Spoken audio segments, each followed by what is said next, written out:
झुमका गिरा रे, झुमका गिरा रे, के झुमका गिरा रे, बरेली के बाजार में झुमका गिरा रे, बरेली के बाजार में झुमका गिरा, झुमका गिरा, झुमका गिरा रे, झुमका गिरा रे, बरेली के बाजार में झुमका गिरा रे।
फिर क्या हुआ? फिर बता दे पक्का। फिर झुमका गिरा रे, हम दोनों की टकरार में झुमका गिरा रे, बरेली के बाजार में झुमका गिरा, झुमका गिरा, झुमका गिरा रे, झुमका गिरा रे, बरेली के बाजार में झुमका गिरा रे।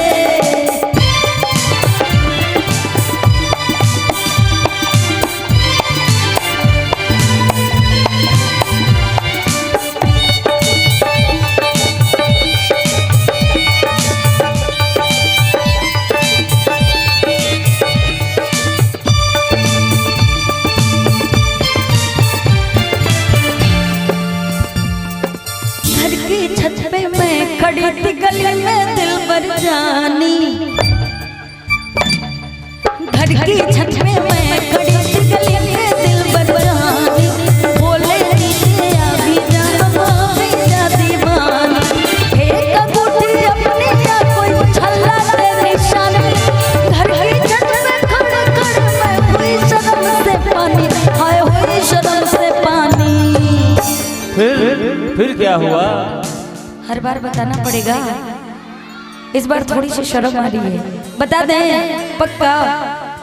फिर झुमका गिरा रे, गिर गया, अरे झुमका गिरा रे, हम दोनों के इस प्यार में झुमका गिरा रे, हम दोनों के इस प्यार में झुमका गिरा, झुमका गिरा, झुमका गिरा रे, झुमका गिरा रे, बरेली के बाजार में झुमका गिरा रे, बरेली के बाजार में झुमका गिरा रे, बरेली के बाजार में झुमका गिरा है। खत्म हो गया। क्या बात? अच्छा लगा तो ताली बजा दीजिए। और किशन भैया